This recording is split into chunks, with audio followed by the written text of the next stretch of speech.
যে গত লোকসভা নির্বাচন বহরমপুর পৌরসভার কিছু স্টাফ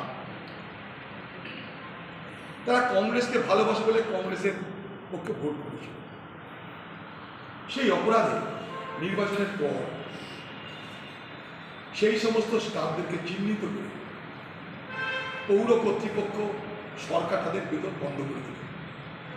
বেতন বন্ধ করার সময় তারা কোনো কারণ দর্শাল না।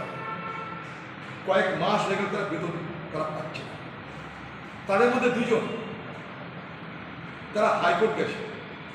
হাইকোর্ট পৌরসভাকে বলছিল তোমরা ইমিডিয়েট বেতন ফেরত দাও। পৌরসভা তার গোয়ারটুলি দেখিয়ে বলছে না, বেতন ফেরত হবে না। ঘটনাচক্রে যে দুজন হাইকোর্টে দরখাস্ত করেছে বেতন ফেরতের জন্য তারা দুজন মহিলা, তারা দুটো পরিবারের মাথা।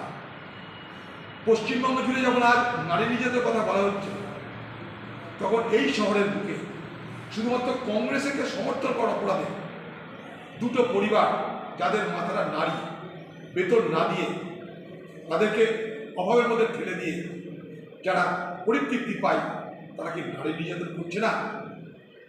আমরা কয়েকটা দিন দেখব। তাহলে আমি সেই সমস্ত পরিবারকে নিয়ে আমি ধর্নায় বসবার সিদ্ধান্ত